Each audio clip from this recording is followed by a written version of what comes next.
CRIF Mag, l'émission du CRIF Marseille-Provence. 19h passées de quelques 30 minutes, on se retrouve pour une nouvelle édition de CRIF Mag et ce soir, deux invités. En deuxième partie d'émission, j'aurai le plaisir de recevoir Fabienne Bendayan, présidente du CRIF Marseille-Provence. Et en première partie, j'ai l'immense joie et l'honneur de recevoir le Père des Bois. Père des Bois, bonsoir. Bonsoir. Vous êtes président de l'association Yachad Inounoum qui a été créée à l'initiative du cardinal Jean-Marie Lustilger dont vous êtes le président. Alors vous serez reçu le 24 juin par le CRIF Marseille-Provence, à Marseille, nous serons très heureux de vous voir pour recevoir une médaille qui va honorer votre travail. Mais avant tout cela, Père des Bois, expliquez-nous en quelques mots ce qu'est l'association Yachad Inounoum. C'est une association qui a été fondée pour rechercher toutes les fosses communes où les Juifs ont été fusillés en Europe de l'Est, en interviewant les voisins qui assistaient aux fusillades. Et en travaillant les archives, nous avons donc filmé plus de 8000 personnes et retrouvé plus de 2700 sites d'extermination depuis la Lituanie jusqu'au fond de la Russie. Alors, Père des Bois, je sais qu'il y a une histoire autour d'une histoire familiale pour vous aussi, au niveau de votre grand-père, je crois.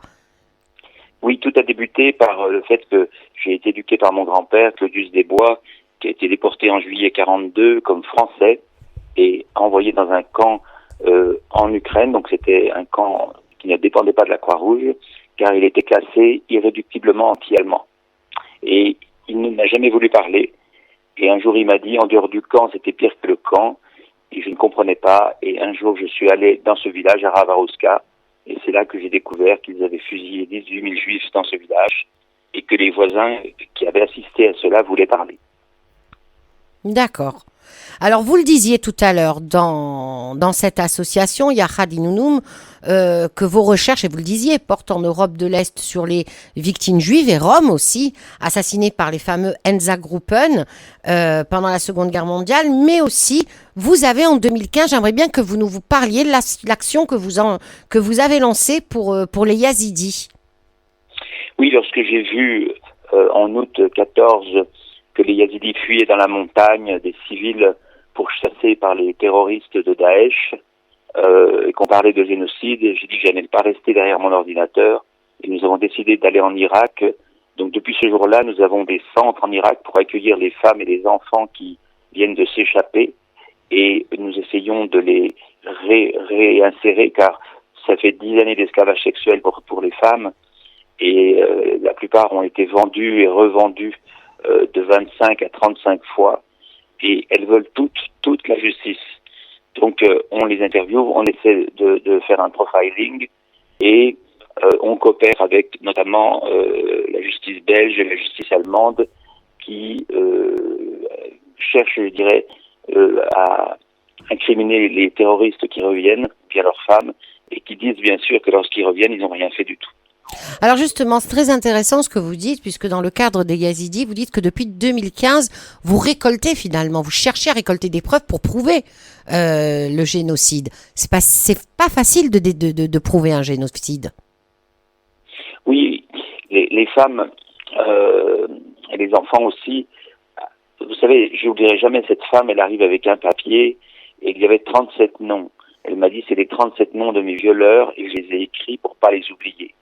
Donc ces femmes racontent comment elles ont été arrêtées chez elles avec toute leur famille. Les Daesh ont pris les bébés, ont enlevé les bébés. Ils ont fait fusiller les hommes. Et puis ils vendaient les filles selon la virginité à des prix très différents. Et puis les personnes âgées, soit ils les emmenaient, soit ils les ont fusillées aussi. Daesh, malheureusement, et en plus tout cela au nom soi-disant d'une obéissance à la religion islamique. Donc ils interprètent comme cela. Donc ça a été vraiment terrible, et c'est toujours terrible. Il y a toujours 2600 femmes qui sont restées prisonnières des familles de Daesh, qui sont aujourd'hui en Syrie ou dans d'autres pays.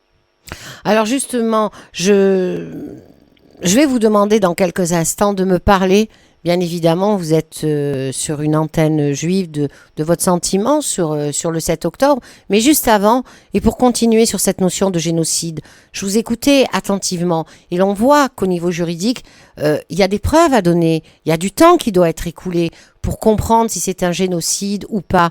Comment vous accueillez le fait qu'au niveau international, suite au 7 octobre et la riposte qu'a fait Israël, mais alors rapidement quoi, l'acte de génocide a été aussi facilement qualifié? Et, d'abord, en ce moment, tout le monde réclame un génocide. Je dis toujours, les Yazidis ont été reconnus par tout le monde, par l'État américain, l'État français, l'État allemand comme victimes de génocide, et ça ne leur donne aucun droit. Et regardez, plus personne n'en parle aujourd'hui. Donc, les Palestiniens, il y a très très longtemps qu'ils réclament un génocide, mais comme beaucoup d'autres peuples. Ce qui m'a surpris et choqué, c'est ce que les massacres que les hommes du Hamas ont effectués sur les victimes juives dans les kibbutz ont été vite oubliés, alors qu'ils ressemblent comme un jumeau à ce que Daesh faisait et fait encore. Pour moi, le Hamas, en tant que criminel, c'est Daesh. Et ils voient les Juifs comme des Yazidis, c'est-à-dire comme des mécréants, parce qu'ils habitent la terre de Palestine dans leur tête, et donc tout est légal. Et c'est pour ça que l'on a vu des horreurs commises sur les femmes, sur les enfants, des mises à mort de jeunes qui dansaient, puisque danser sur une musique moderne est considéré comme un péché. Donc je dirais malheureusement, Hamas fonctionne au niveau religieux comme Daesh. Quelle est votre analyse à vous du conflit qui perdure malheureusement depuis plus de 7 mois maintenant? Le Hamas était très malin.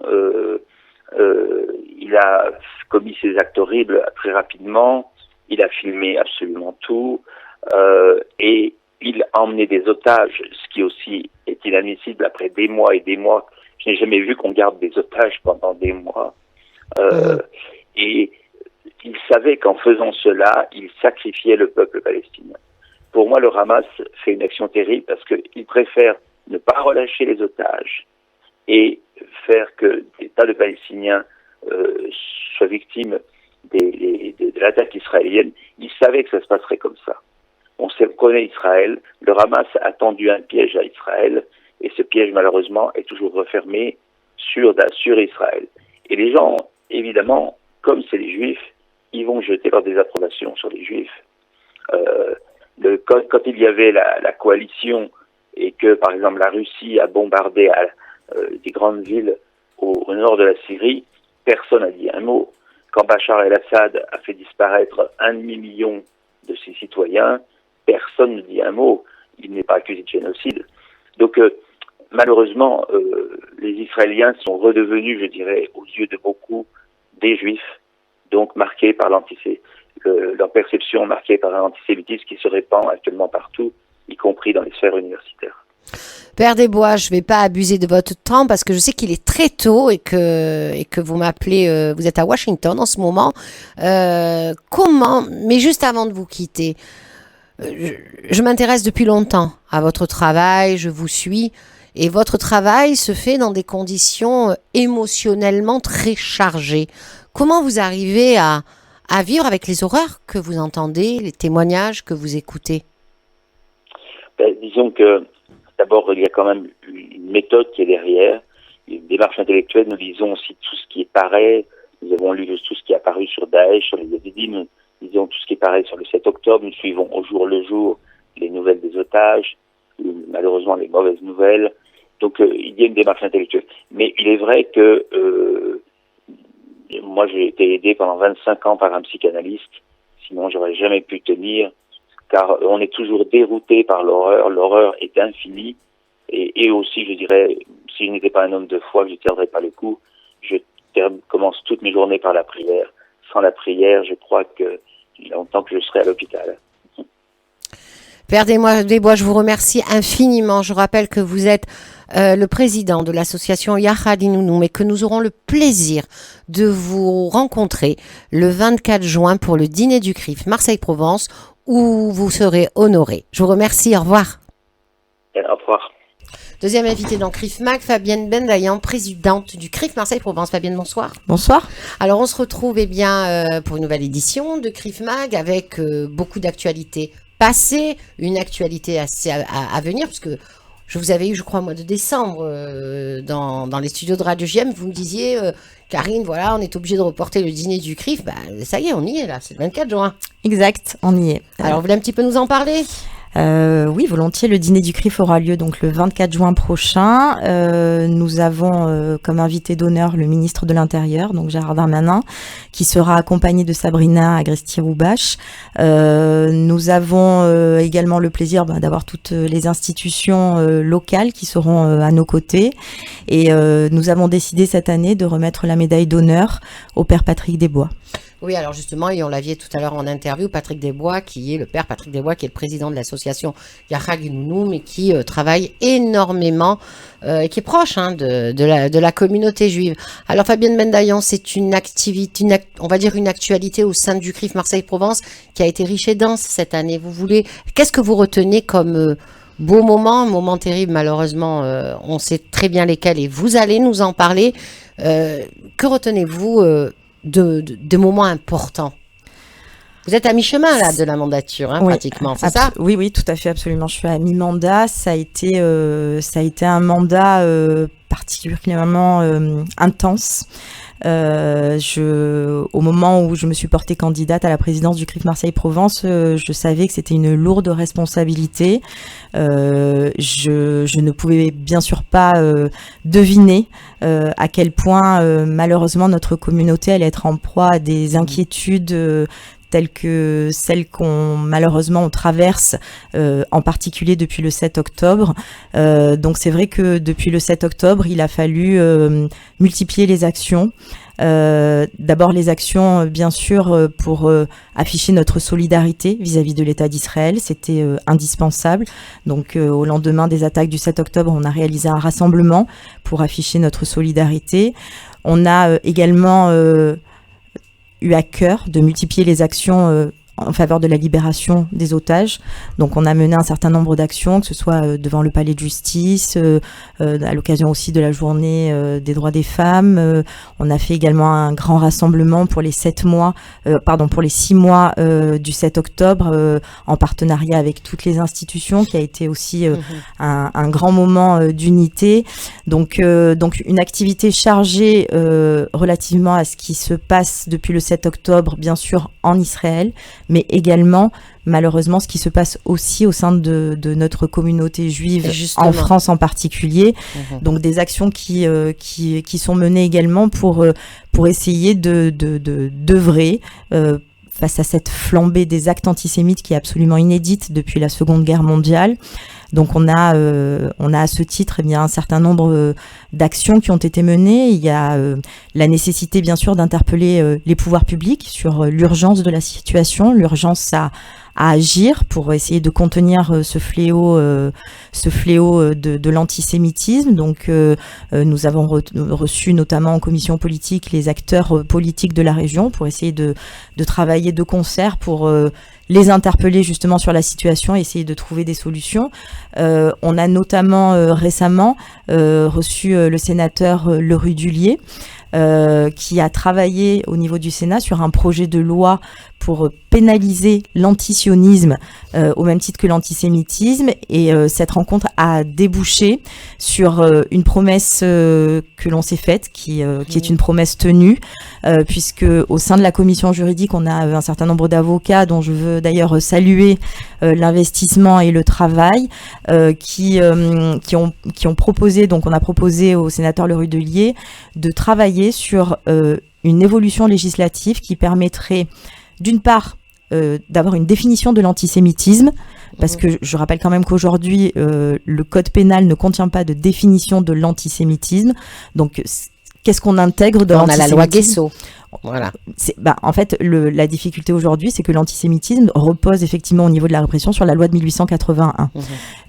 En circonstances aggravantes rattachées à d'autres délits, mais c'est sur la loi de 1881. Vous voudriez en faire un délit autonome ? Alors, pourquoi ne pas envisager effectivement Mais on d'en ne fait faire... pas de loi pour une communauté, ça Alors, n'existe pas. Vous avez complètement raison. L'idée, c'est d'essayer de travailler sur une définition du racisme, de l'antisémitisme et des discriminations, avec une spécificité sur la question de l'antisémitisme.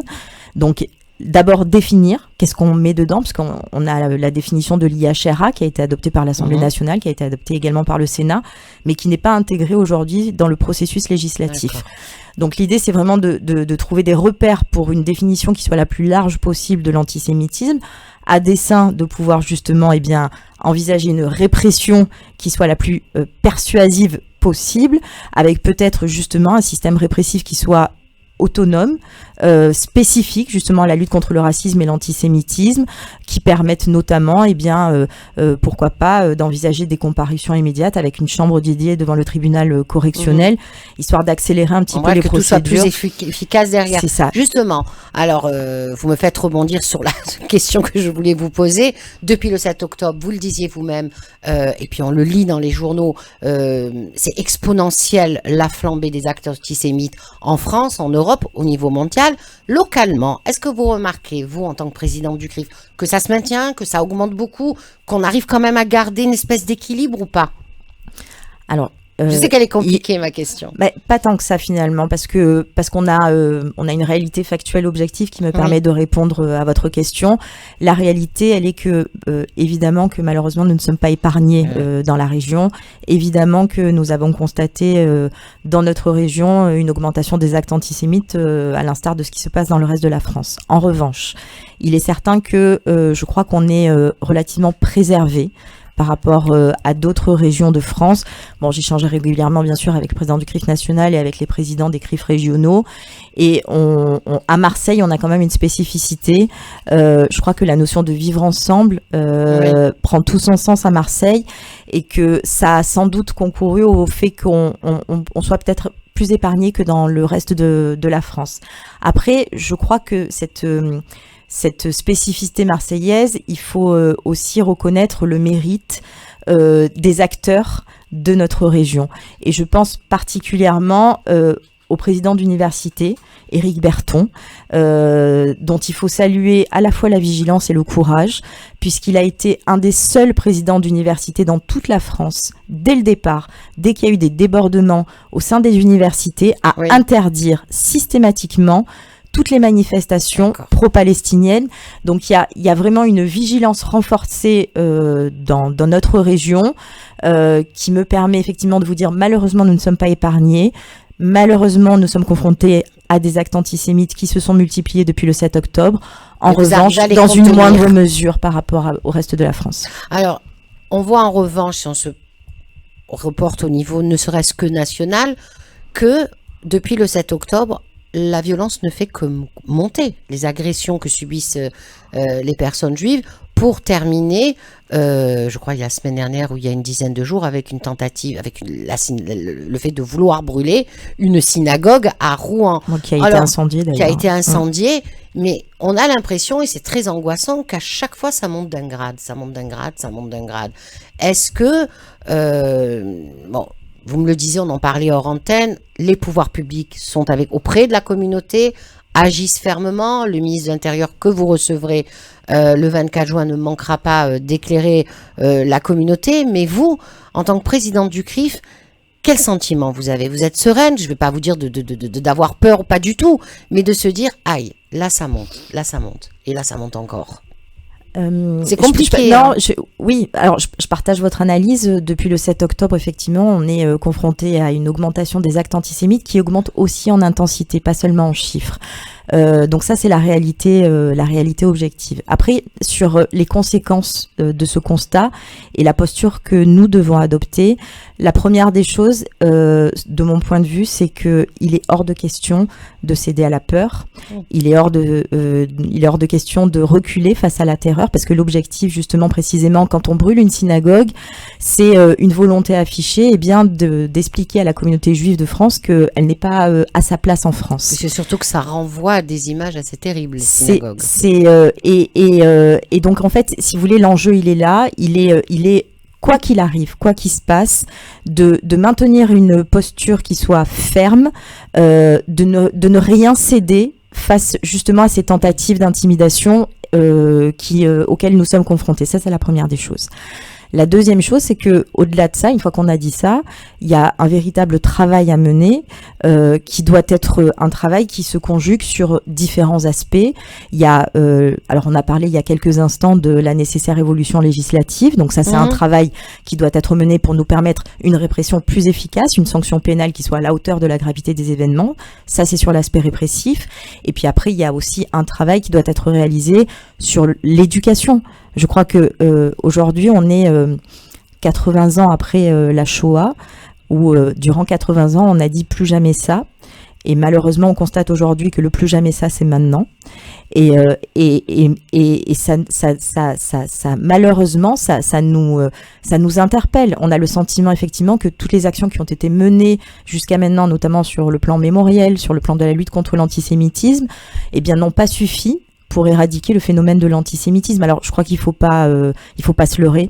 L'antisémitisme, il est là, il est latent. D'ailleurs, la seule démonstration concrète, c'est que, en réalité, la flambée des actes antisémites a eu lieu dès le 7 octobre aucune riposte. Et non pas au lendemain de la riposte de l'armée israélienne, ce qui signifie bien que l'antisémitisme est présent, est latent, il est là, il est sous-jacent et qu'il attendait qu'une étincelle en fait pour se manifester.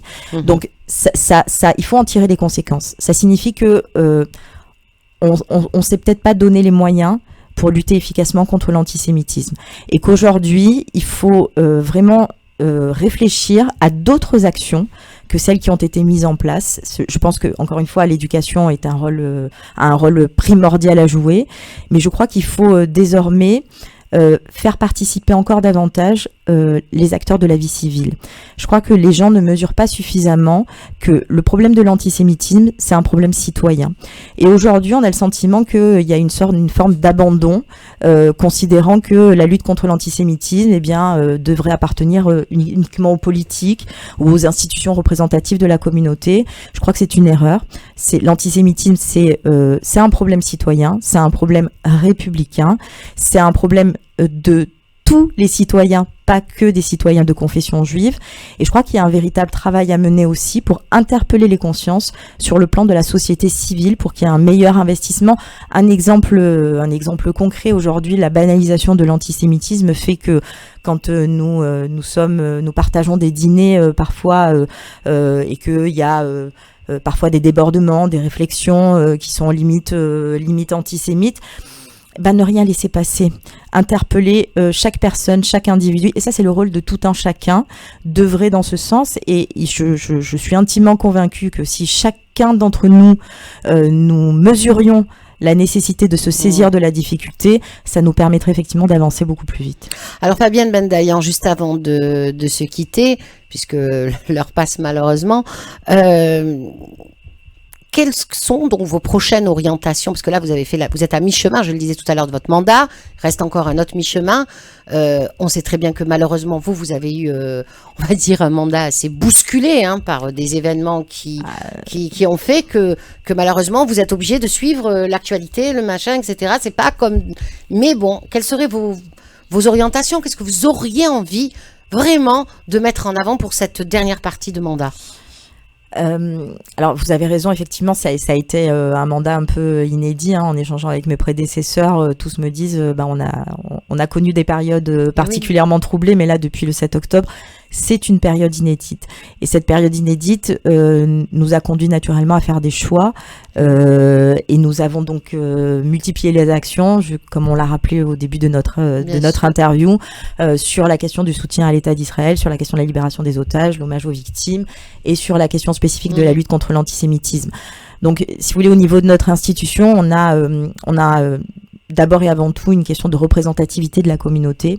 On a un rôle politique aussi vis-à-vis des organes politiques locaux. On a dans nos statuts la lutte contre l'antisémitisme, la défense de l'État d'Israël, et puis le devoir de mémoire. Ça, c'est globalement nos axes par rapport au travail qu'on mène tout au long de l'année. Là, par exemple, on a au niveau de la lutte contre l'antisémitisme, j'ai échangé avec le recteur Beignet, qui était encore en poste il y a quelques temps de ça, avant de partir à Paris. Et nous bénéficions d'une convention de partenariat avec le rectorat depuis quelques années, qui est surtout focus sur l'aspect mémoriel. Donc, grâce à cette convention, nous organisons le voyage de la mémoire, nous organisons la journée du 27 janvier dans les établissements scolaires. Et donc là, on va mettre en place, donc puisque la convention avec le partenariat arrive échéance au mois de juin, justement, à l'occasion de notre dîner, on va mettre en place justement, et c'est quelque chose qu'on va officialiser en principe au dîner du CRIF. On va mettre en place, donc dans le cadre de cette convention, des actions spécifiques dédiées justement à la lutte contre le racisme et l'antisémitisme. Je crois que notre institution, plus que jamais, au regard des événements qui se déroulent devant nos yeux, a un rôle majeur à jouer. Nous devons être acteurs de notre avenir. Et comme je vous l'indiquais, je crois que les différents moyens d'action sont multiples, ils sont pluriels. Et la question de l'éducation me paraît quelque chose de fondamental.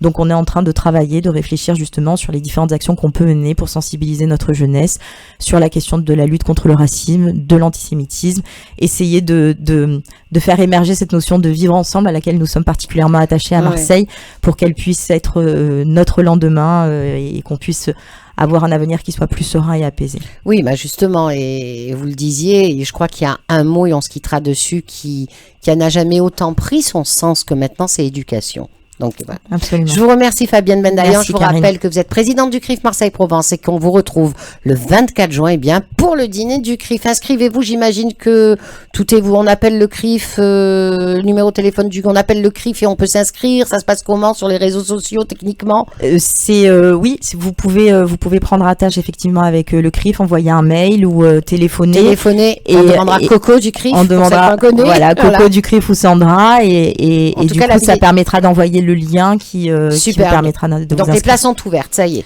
Ça y est, c'est parti. Merci infiniment. Au revoir. Merci. CRIF Mag est fini pour ce soir. On se retrouve dans 15 jours. Bonne soirée sur le 90.5 de la bande FM. Au revoir. CRIF Mag, l'émission du CRIF Marseille-Provence.